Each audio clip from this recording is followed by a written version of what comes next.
आज का वचन के लिए सबसे पहले परमेश्वर को धन्यवाद देते हैं कि आज का दिन के लिए और आज का समय के लिए और आज का वचन के लिए। तो जैसा कि हम धीरे धीरे करके परमेश्वर का वचन को सीख रहे हैं और हम उत्पत्ति उसका दूसरे दिन के विषय में हमने सीखा है और अभी हम आगे चलकर तीसरे दिन के बारे में सीखेंगे, लेकिन वो हम कल सीखेंगे। आज हम जो परमेश्वर ने एक वचन दिया है हम उसको आपके सामने रखना चाहते हैं।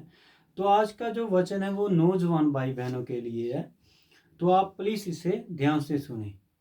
तो अगर आप परमेश्वर पर भरोसा रखते हैं, परमेश्वर पर विश्वास रखकर अपना जीवन बिताते हैं, तो आप इस वचन को ध्यान से सुने। हम पढ़ेंगे सुपदेशक उसका 11 अध्याय उसका 9 वचन में। हे जवान, इस वचन को ध्यान से समझना। हे जवान, अपनी जवानी में आनंद कर और अपनी जवानी के दिनों में मगन रह।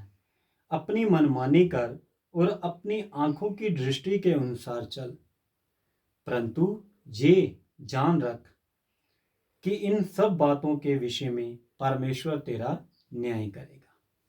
सच में मेरे प्रिय भाई बहनों, प्रभु न्यायी परमेश्वर है, पवित्र परमेश्वर, जो किसी का पक्षपात नहीं करते। क्योंकि वचन में लिखा है कि मनुष्य जो कुछ बोता है वह खुद ही उसे काटेगा।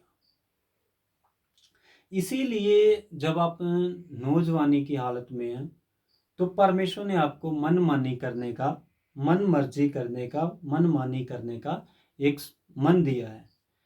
तो आप जब भी कुछ करें तो उसे सोच समझ कर और परमेश्वर का वचन को सामने रख कर करें।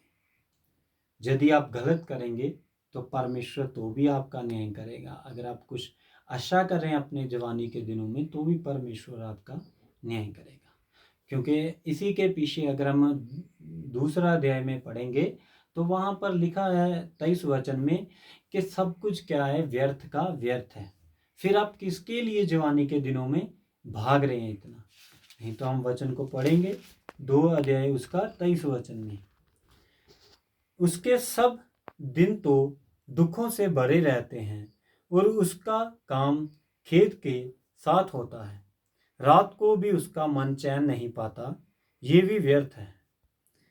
और इसी के ऊपर अगर 22 वचन में हम पढ़ेंगे तो उसमें लिखा है, मनुष्य जो धरती पर मन लगाकर परिश्रम करता है उससे उसको क्या लाभ होता है।